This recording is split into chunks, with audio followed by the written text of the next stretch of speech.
Thank you, Amy and Gary. The Connecticut Department of Transportation is performing a Planning and Environmental Linkages, or PEL study, to identify transportation improvements along I-95 from Branford at exit 53 to the Rhode Island state line. I'm Krista Gooden, and I'm serving as the project manager for our CDM Smith team. Joining me today is Becca Hall, my deputy project manager, and Amy Livingston, my public outreach lead. The map on the screen shows the study area, which is approximately 59 miles long. Within the study area, there are 45 interchanges and 2 major bridges, the Baldwin Bridge and the Gold Star Memorial Bridge. Additionally, the corridor passes through 3 metropolitan transportation planning regions, 3 counties and 13 towns. Let's start with a little background on the I-95 Eastern Corridor PEL study. The I-95 corridor was previously studied in 2004 and later updated in 2018. Both studies identified the need for additional capacity on I-95 to address increasing congestion. And both studies also recommended improvements, including widening in some areas and safety and design improvements at interchanges, including at the on and off ramps. Connecticut DOT initiated the PEL study in early 2022 to formalize the purpose and need, involve the Federal Highway Administration and environmental resource agencies, such as the United States Environmental Protection Agency and the Connecticut Department of Energy and Environmental Protection, or DEEP, to name a few. The PEL study was also initiated to solicit public input on the transportation issues and potential methods for improving the corridor, known in the transportation planning world as concepts or alternatives.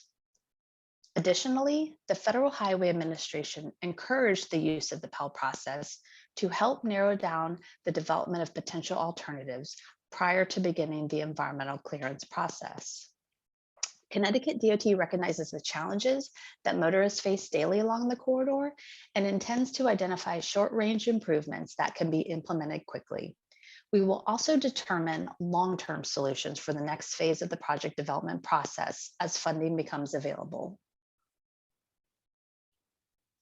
Interstate 95 through Connecticut was constructed from 1941 to 1973. It originally was designed as an alternative to US Route 1 to serve both as a regional connector and for local use. This emphasis led to the development of several interchanges along the corridor that you see today. So what is the Planning and Environmental Linkages, or PEL study? Let's talk about the process, the benefits, and anticipated outcomes. The Planning and Environmental Linkages, or PEL process, was developed by FHWA about 10 years ago to create efficiency in transportation planning and project development. The PEL process considers the environment, the community, and economic conditions, and is intended to be a collaborative, integrated process for decision-making. This is achieved by ensuring local, state, and federal agencies, the environmental resource agencies like those who oversee environmental concerns, and the public work together early in the planning process. Now let's talk about what the benefits are to doing a PEL study. The PEL process combines planning, engineering, and National Environmental Policy Act, or NEPA-like activities. It encourages early and meaningful public engagement. Our intent is to provide clear messaging on the desired goals and outcomes of the PEL study. It also promotes environmental stewardship by engaging with the federal and state environmental resource agencies early in the process and identifying any potential environmental concerns and impacts prior to the formal federal environmental review phase called NEPA. It assists with the project delivery by minimizing duplication, and finally, reduces delays in implementation by expediting some of the NEPA-related activities and decision-making early on with FHWA.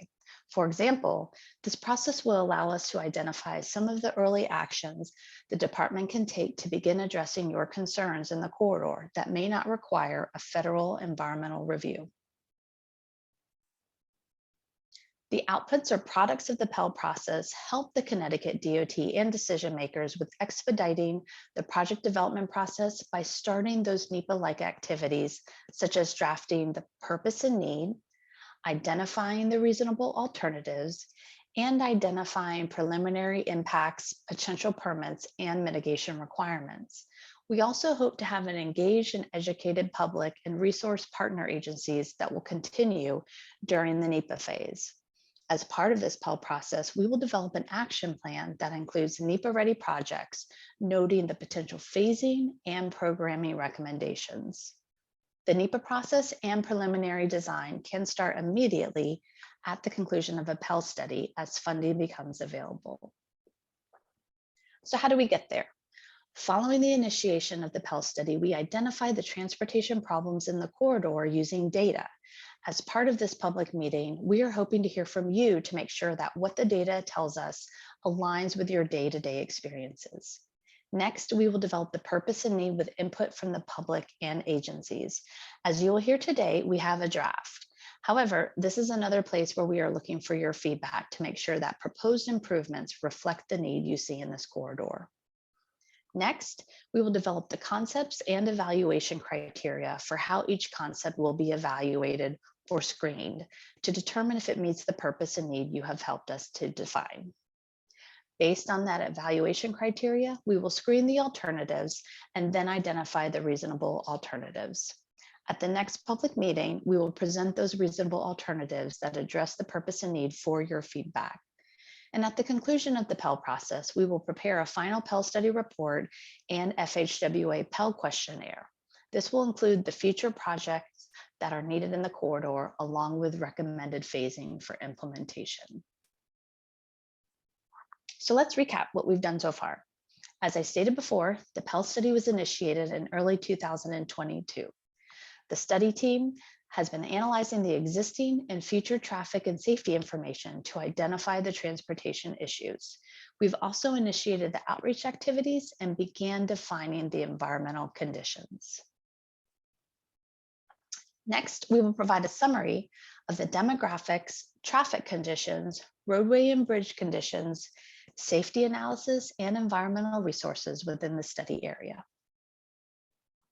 Providing transportation for all users is a priority for Connecticut DOT. While we go through these statistics on the next few slides, we recognize that it's important to understand not only the potential number of users of the system as demonstrated by the population numbers, but also their needs. As we age, our transportation needs are changing over time, including where we are going, how we get there, and what times we choose to go. As we look across the region that the study area resides in, we have a fairly even distribution of people from all age categories. However, we have doubled the number of people who are over 50 compared to any other category. We also recognize that while the corridor is by and large mostly white, we want to note the diversity in our area and make sure individuals who are of different backgrounds and cultures have a seat at the table during this planning process. We must be thoughtful and inclusive of the ideas and feedback of communities with environmental justice concerns. As you see here and on subsequent slides, not only is New Haven County our largest in terms of population, it also has greater diversity. In that same sense, we recognize that our study area also includes people whose incomes are below the poverty threshold and households that do not own a vehicle. Again, we see that New Haven County has a higher percentage of individuals below the federal poverty threshold and higher percentage of households without a vehicle compared to the state of Connecticut as a whole. Understanding today's landscape is only one piece of the puzzle. Connecticut DOT wants to make sure we are designing improvements that help fix today's problems, but also look ahead to what the challenges might be in the future. For instance, we are running all of our traffic analyses through the year 2050. That's over 25 years from now. And while no one has a crystal ball, our traffic models use the best available data to understand trends like population growth and employment growth, both drivers of traffic congestion along the I-95 corridor. As you will see, this study area is anticipated to grow faster in both categories, people and jobs, than the state as a whole, with an anticipated 18% population growth and an impressive 26% growth in jobs across the study area. Now I'd like to ask Becca Hall to share more information on traffic engineering and safety conditions. Thank you, Krista. Now that we've talked about anticipated growth in people and employment, we probably all anticipate an increase in use of the corridor. Average annual daily traffic, or AADT, is the average daily number of vehicles using the corridor.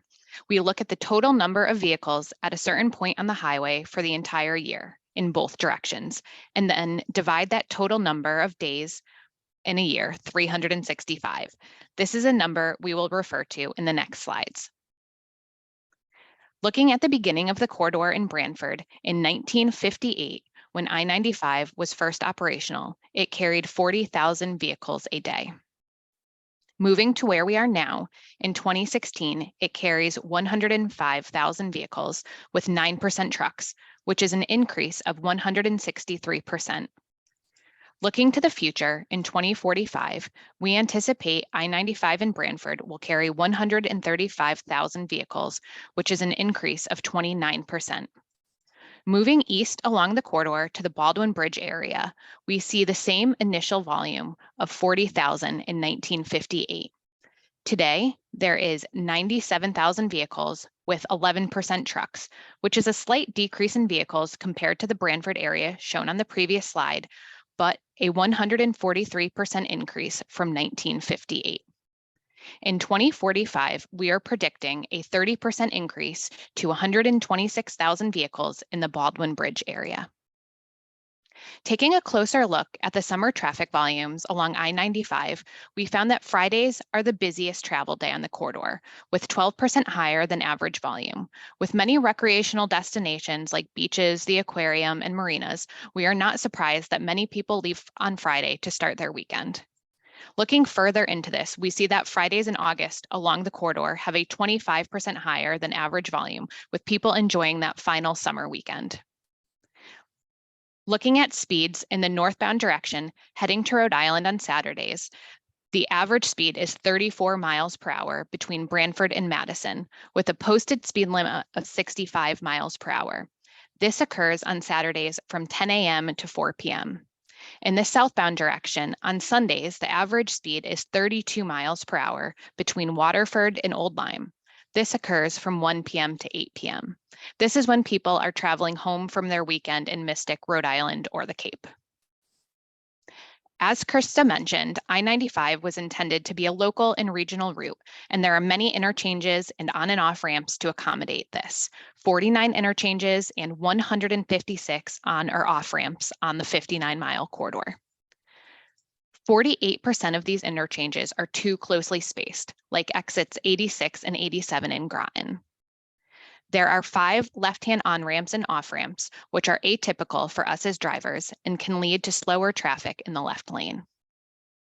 Many of the shoulders along the corridor are too narrow, between 4 and 11 feet, when current standard is 12 feet. 70% of the off-ramps and 55% of the on-ramps are too short. This causes drivers to slow down on the main line.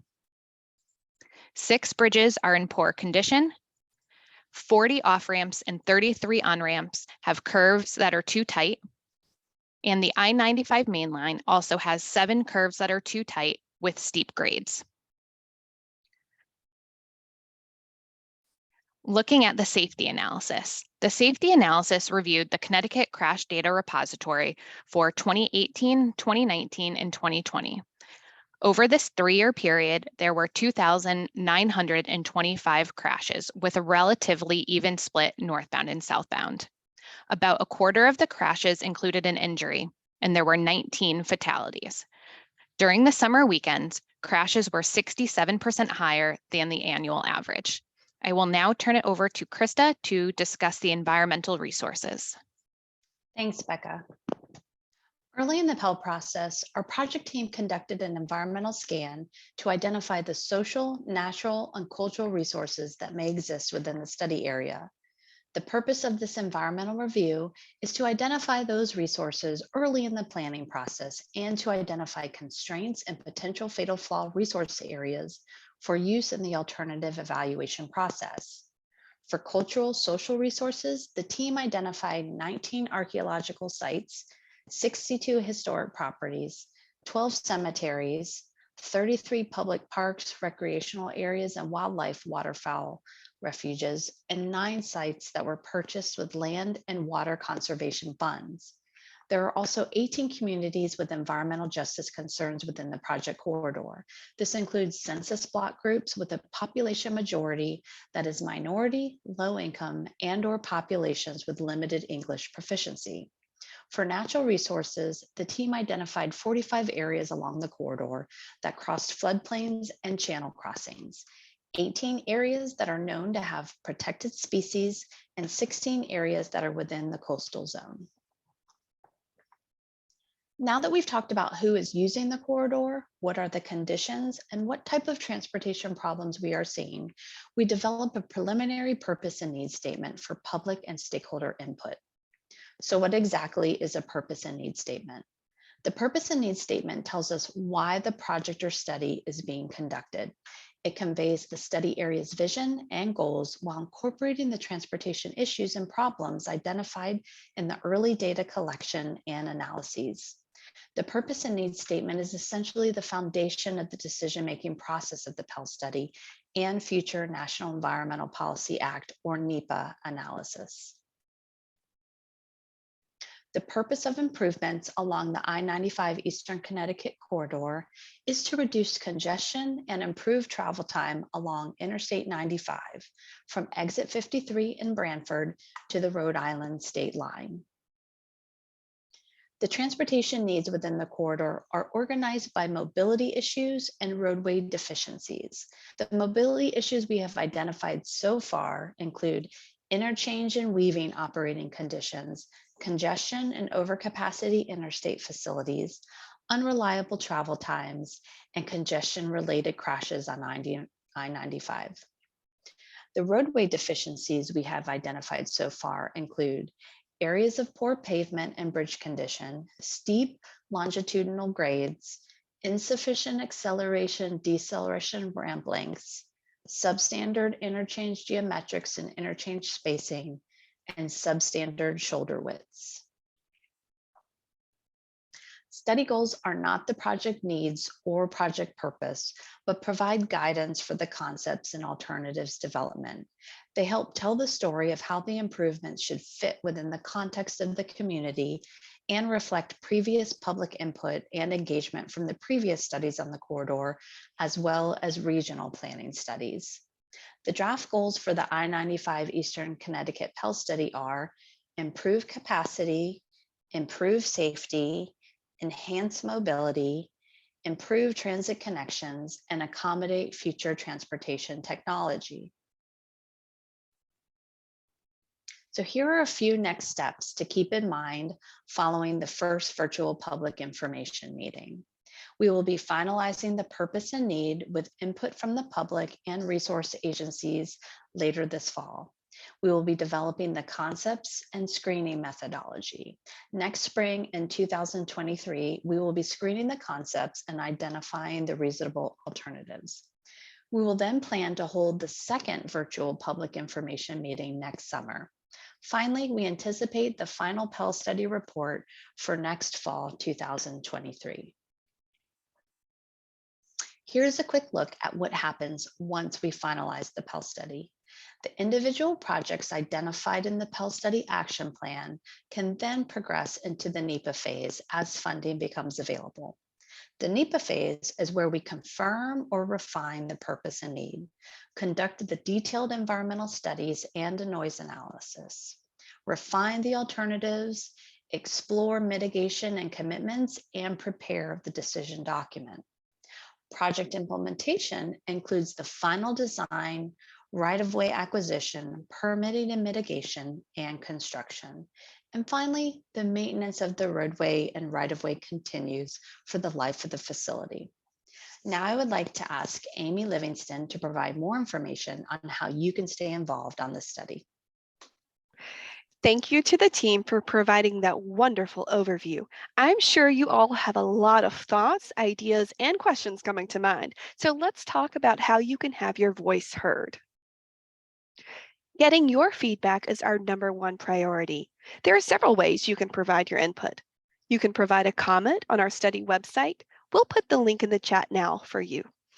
At this link, you can also explore all the information we've covered today at your own pace. Additionally, we have an online survey on the website. The formal comment period for this virtual meeting is open through the end of this month, so make sure to visit our website, take our survey, email us, or send a letter by November 30th, 2022. While we're open to hearing your feedback at any time, having your comment by November 30th allows us to take that feedback into consideration as we move into the next step in this process. If you haven't already, please make sure to follow us on Facebook and visit our website to sign up to get study updates. We'll also put those links in the chat for you now.